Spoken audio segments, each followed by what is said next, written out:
Hi, I'm Zibby Owens, and you're listening to Moms Don't Have Time to Read Books.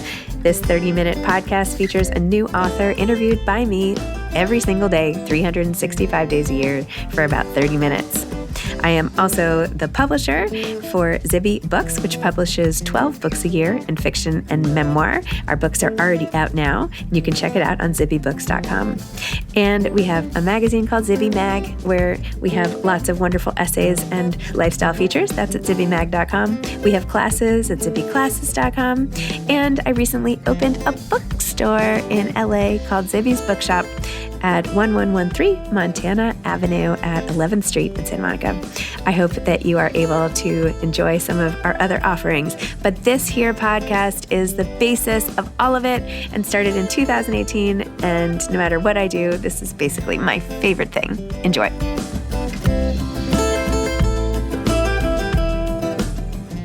Eirinie Carson is the author of The Dead Are Gods, a memoir.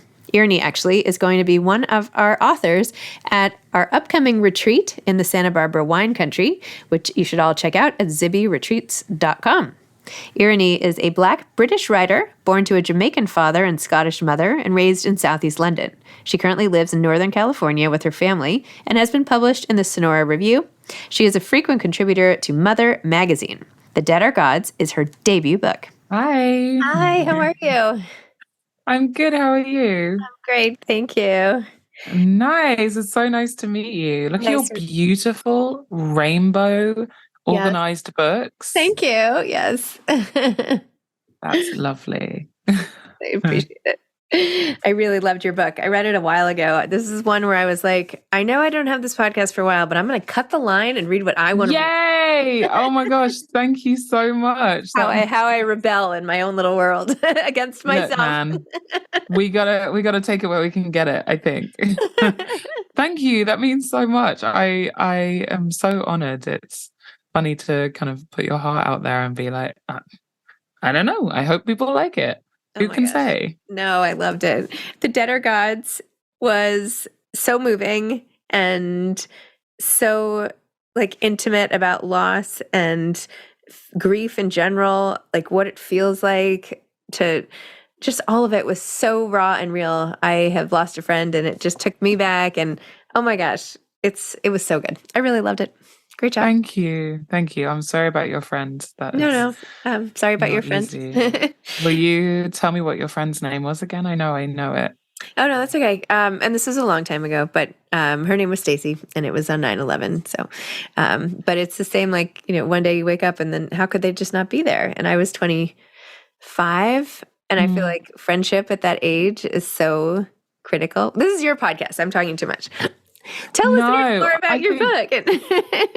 Okay, I will absolutely tell you more about my book, but I do think it's kind of, I don't know, there's like a collective conversation to be had about grief and who gets to talk about it and how much space we can take up with it. And so I want to hear about Stacey. I think that's part of the whole thing. Yeah, I'm sorry that she's not here. Yeah, my book is also about a friend who passed away. Her name was Larissa. We met when we were I was 14, I think. I really have to go over my notes and make sure I'm getting that right, because it's one of those friendships where we were just so enmeshed that it felt like we were always together. But we kind of had one of those formative friendships that really shapes you. And she died suddenly almost 5 years ago now. And this book is about the loss of her. It's about our collective memories. My friend and writer, Beth McCall, described it as a love letter in a time capsule. And I really think that's just the best way to describe it. That's how it feels to me. Yeah, and about kind of what we do with that love when the other person is dead. It's true. There's no manual for any of this, despite many attempts. No. You had a really beautiful passage. Well, many beautiful passages, but do you mind if I read a paragraph or something? Yes, please. This is chapter 12. I feel like a mess some days. I feel like a mess some days. Most days. I feel as if I should be doing better. No one talks about her. No one asks how I am doing. The flush of flowers and condolence texts made me think that perhaps grieving was permitted, that my mood was warranted. Suddenly those dried up, and now I assume that I should be over it, that I should be laced up and fine in public. No one asks about her. Should I be fine? I don't feel fine. Should I be over it? I don't feel over it. I want to be. I want to not feel the sting of tears in my eyes. I want to not excuse myself to go to the bathroom and do some deep breathing exercises to keep from spiraling. I want to have something in common with these people at work, these friends I meet for drinks. I want to be able to be genuine and feel love and joy and smile and forget, but I can't. Oh, gosh. It makes me want to cry. Oh, it's beautiful. Cry. No, it's there is also, it's like there's this division all of a sudden, which I feel like you write about so well, this whole, like, this is what I'm going through, and this is seemingly what everyone else is going through. And there seems to be such a gap. Yeah. Yeah, it's funny. I think there's just this reluctance, and I've definitely done it too, to kind of step into someone else's grief. Like, you don't really want to see them cry. You don't know what you'd say if they did cry, and they seem fine. Why ask about that thing and upset them when really no one's fine?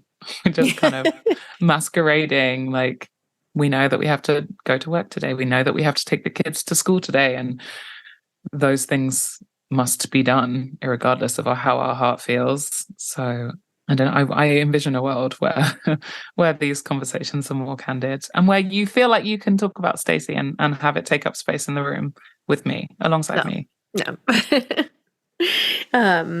Well, Larissa, first of all, I love how you included all of your conversations, because it lets us get to know her and you and your friendship, like, as a third party, even though it's a memoir. So I thought that was really great how you ended all your chapters with those sort of intimate, funny, sometimes totally banal, just like everyday conversations, so that we get a glimpse into those.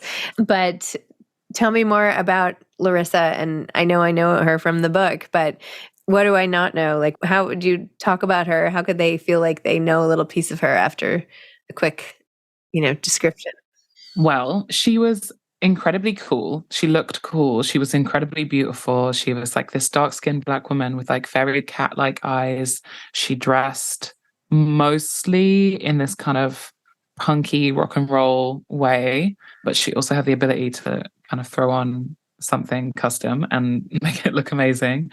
And she was a super cool person. So you'd see her across the room and think, there's no way that person is interested in like what I have to say. But she could turn the light on you and make you feel just as special as she appeared to be. I think that was her greatest talent with me. And there was an intimacy to loving her that was just, it was like holding a hand all the time. It was so safe and loving, and probably like one of my biggest loves, I think. Definitely my biggest non-romantic love. Wow. So take me through how and when you decided to write this book. Like, it's one thing to go through the grief and mourning and all of it, but it's quite another to put it on paper. And then it's another thing even more to like get it in great shape and publish it and then go through editing rounds. I mean, it's like a whole thing. So why go down the path, and how did you decide? And then what did it end up being like for you? Oh, well, it started I knew I wanted to read something at Larissa's funeral. And so I began to write a eulogy, and I just didn't really stop. Like, I just couldn't, there was no end to it. I was like, I have this other thought that I want to write about. And so after the funeral, I kept writing, and I would write these like long essays and send them to my friend Steph. And she eventually stopped me and was like, you have enough for a book. Do you know that? And I was like, oh, never thought about it as a kind of a public facing thing. At the time, it was just catharsis and just getting through my grief.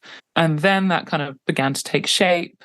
And we talked about including kind of these personal emails that I had hoped show Larissa as a 3D person, because it's one thing to have me talk about her and describe her to you, the reader, and it's another thing for you to like see proof of her. I had all of these voice notes. We would WhatsApp each other a lot because we lived in 2 different countries. She lived in Paris and I was here in California. And we had all these voice notes. And at her funeral, I played a voice note of her laugh, which was like the most jarring sound, but like fabulous.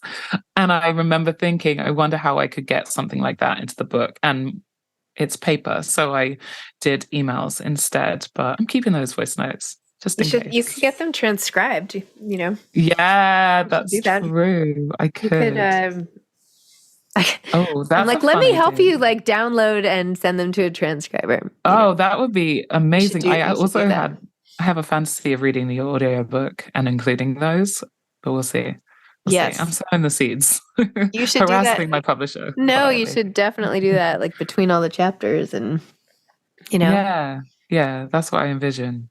Oh my gosh. Well, yeah, definitely get that done. I feel like that's one of the first things in Lost is like, I immediately take stock of, okay, what do I have? Like, let me get it. Yeah. And I like frantic. It's usually in the middle of the night and I'm like going through all these papers and somehow emails to me are not, I don't know. It's not as rewarding as like the handwritten note somebody put under my door or something, you know? That's very true. I do think though, like, most of the emails that I include in the book are from like the early 2000s, and there was like a specific way we had of like even the abbreviations that we used are different to what we use now, and so there is this kind of time capsule moment in those emails that I don't know, but like you said, I think you're just like searching for meaning in something that tangible that you can look at. So that for me, the emails were the thing that I was like, let me read every single boring correspondence we ever had. No, I don't mean to say I don't read them. I always like, yes, of course, those are amazing to have. But I'm just like, where even are they? Then you go switch email servers and like, I don't know. Never mind. But I'm just like, did I even print them out? And now where are they? Like, I would like to read them now. In the stratosphere somewhere. Just hovering above your head. Yeah, but oh, well. Did you find it difficult to write the book?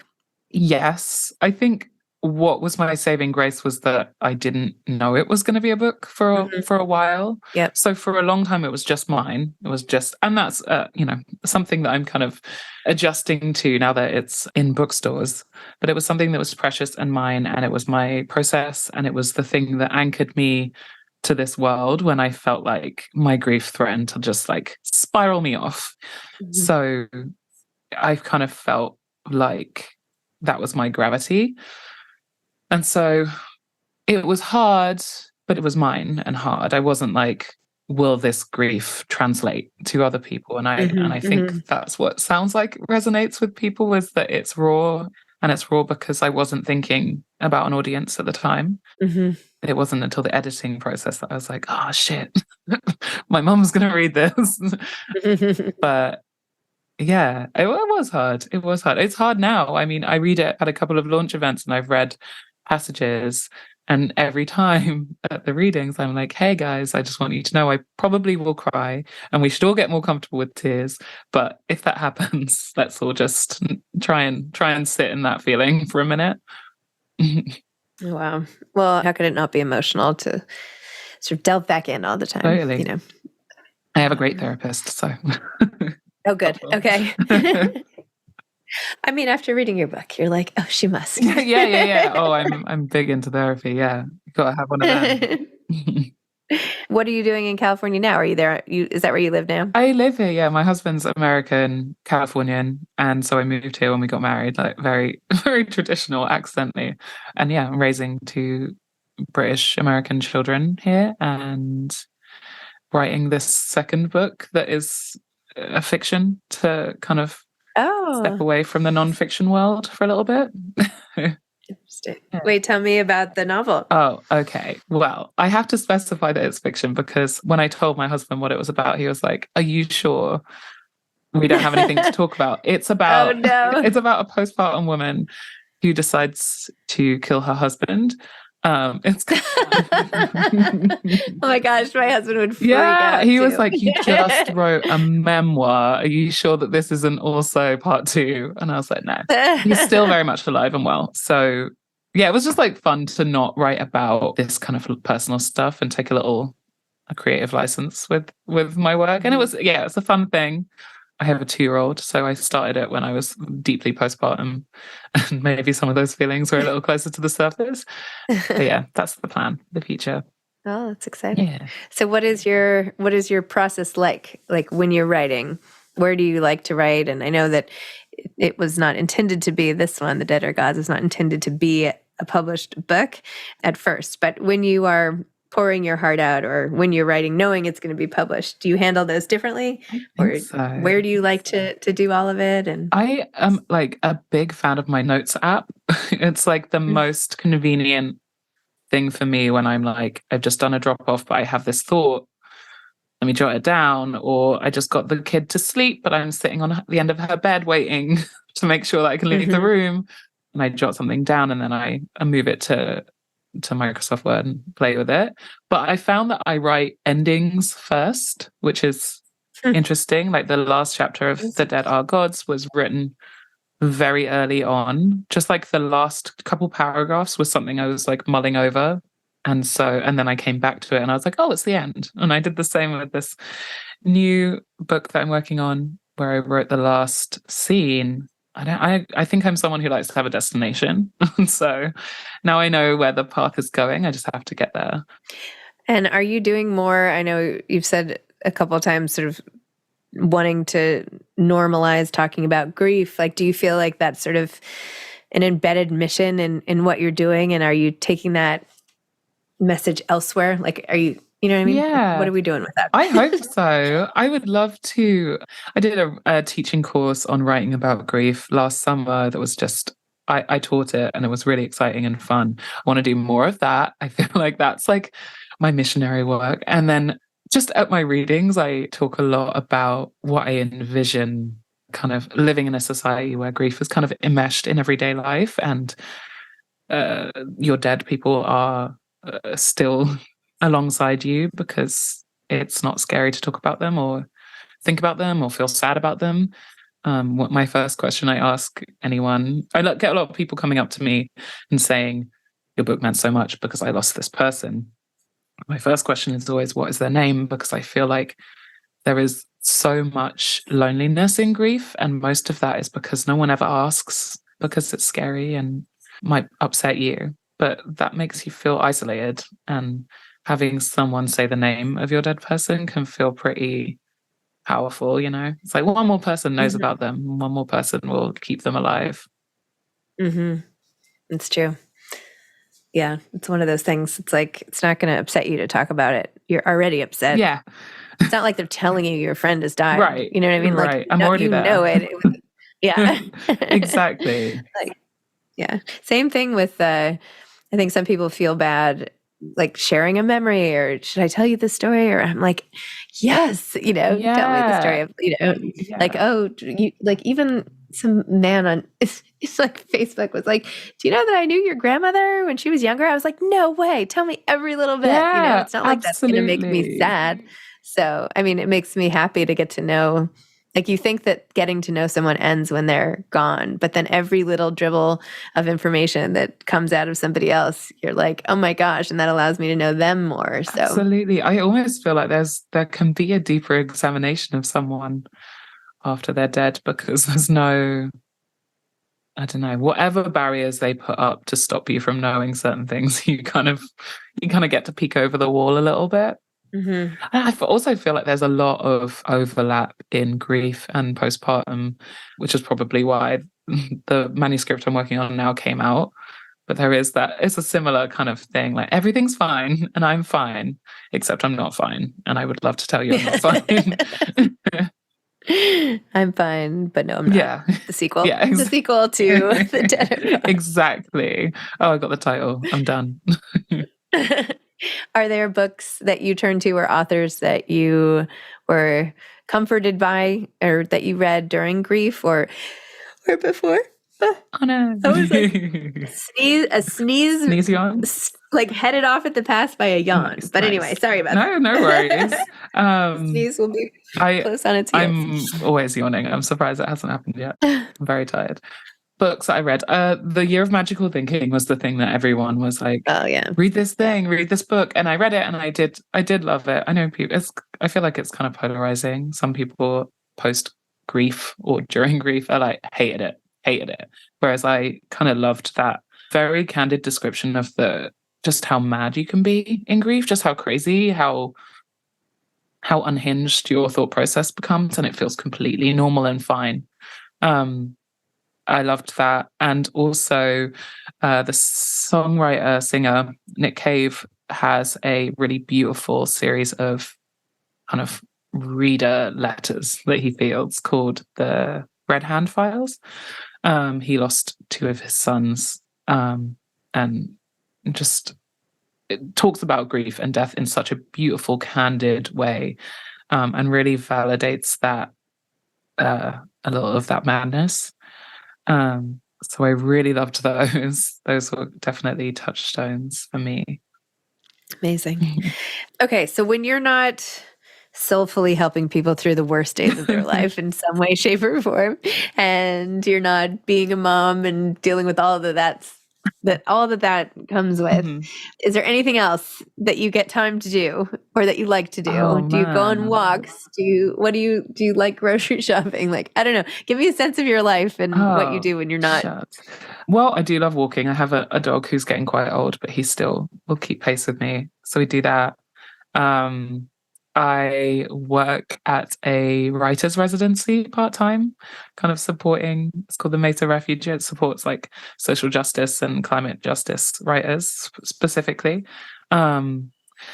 So that takes up a lot of my time. And then just like baby shit, like 2-year-old shit. Like, what am I doing with we go to swim class, we go to the library, we, lots of stuff like that.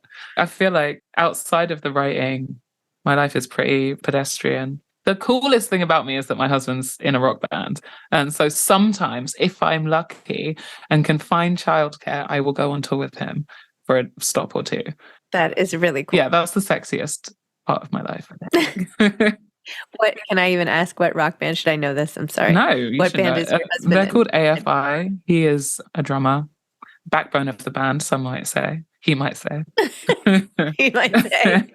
Yeah, but he's pretty dreamy. He's pretty cool. That's awesome. Well, we do have a set of electronic drums, Nice. which I thought was genius because first my older son wanted to play the drums. So we got that and required headphones, like you cannot hear them. Yeah, that's just so great. That's what you need, really. My father-in-law also used to play drums in the 60s in San Francisco. And for my daughter's like second birthday, my oldest, he got her a drum kit. And I was just like, thank you so much. No, it was lovely and she loves them, but they are right above the kitchen. And so when I'm making dinner, sometimes that's the soundtrack. Nice. Oh my gosh. Amazing. Well, thank you so much. This was so great. Yeah. I told you it'd be easy. Yeah, it was easy. This was a breeze. You made it really delightful. And I need to somehow teleport into the room that you're in because that looks like a lovely place to sit. If you're in New York, come by. Okay, great. I'll be there. I'll be there in 6 hours. It'll be here. Hold tight. Yeah. Great to see you soon. All right. Are you in the LA area, by the way? Are you, or I don't know. I'm just north of San Francisco in like Sonoma County. Oh, that's so nice. We're actually, wait, I have a great idea. We're doing, well, no, never mind. Well, even still, we're doing a retreat for Zibby Media with like 50 to 75 women and a couple authors in September 22nd to 24th in the wine country of Santa Barbara. Oh my gosh. Do you want to be a featured speaker or something? Yes, please. Yeah? Oh my gosh, Zibby, please don't tease me. I would love that. I'm not teasing you. I think it would be really awesome. Okay. It's we're going to do it at a resort in Solvang called the Landsby. And we have another woman coming who wrote a book that we're publishing called Wine People, and another one called End Credits about a woman who, sort of all different topics here, but this is great because we can do a whole thing on grief. We can do a whole fun wine tasting. Wine and grief. One is about career. So I love it. We could do wine and grief and careers. Like, what else do you need? What else? You're set. You're set, yeah. A napping. Maybe I'll get one more author. Okay, you're in? For sure? Okay. Yeah, I'm in. Okay, That amazing. That's awesome. Okay, so hopefully I have your email or I'll get it from your publicist and put you in touch. All right, great. All right, amazing. All right, thanks so much. Bye. Bye. Thanks for listening to this episode of Moms Don't Have Time to Read Books. Don't forget to follow me on Instagram at Zibby Owens and at Moms Don't Have Time to Read Books. Also sign up for my newsletter at zibbyowens.com and sign up for my virtual book club and meet lots of authors on Zoom every other week. Thanks so much to Steve and Ryan at Texture Sound for the sound editing. And thank you to Morning Moon Productions for providing this fantastic intro and outro music.